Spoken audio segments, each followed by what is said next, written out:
Hi and welcome back to my channel and welcome back to another Percy Jackson deep dive. Also, major spoilers for the Percy Jackson and the Olympian series and the Heroes of Olympus series. Sally Jackson isn't a demigod or a fighter or a hero like her son, but she might be one of the strongest, not physically but mentally, even though most people overlook her because she's seen as just a mother, and it shows that strength isn't always about power. So that's why today we're going to talk and dive into the character of Sally Jackson. But before all of this, she had a normal life. Well, not completely. Her parents died in a plane crash when she was 5, and when she was in high school, her uncle was diagnosed with cancer, so she had to start working to support them both. And after he died, she fell in love with Poseidon, the god of the sea, and 9 months later, she gave birth to Percy Jackson, and then she was left with the responsibility of caring for an infant on her own, very young.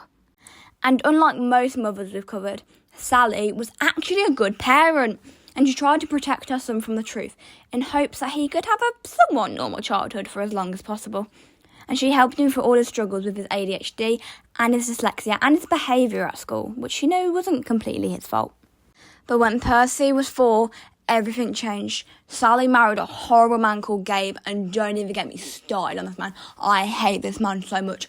I hate everything about him. I hate what he does to Percy, what he does to Sally, how he talks about people.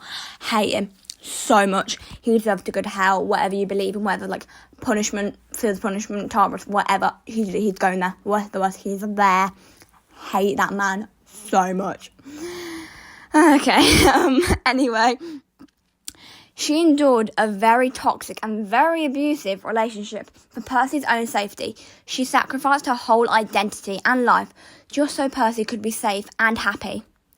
A few years later, it was finally time for Percy to take on the demigod world and go to Camp Half-Blood.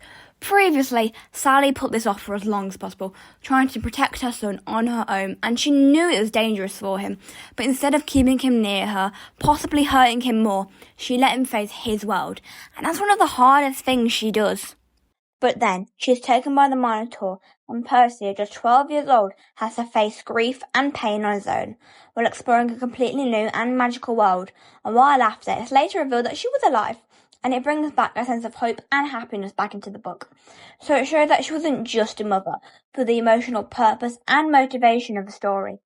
Sally doesn't have powers, but that doesn't mean that she hasn't had her fair share of gods, monsters, and danger. It doesn't mean that she hasn't had her experience of witnessing her son's world, and it doesn't mean that she doesn't stand her ground and protect her family.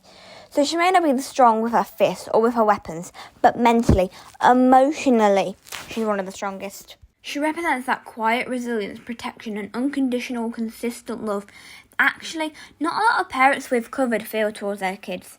It just goes to show that Sally's strength isn't loud, but constant, and that's what matters. Sally Jackson is one of the most underrated characters I've ever read about, and I think people often overlook how important she was to the story, and that without her, Percy wouldn't have survived, or that she's the foundation of his story.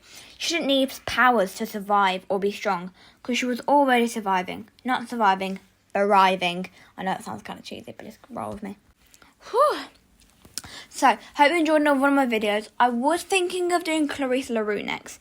Tell me if you want that in the comments, and tell me, was Sally Jackson a good character, or was she just written to be a mother and I'm looking a bit too into it? Have a great day. See you later, chat boxes.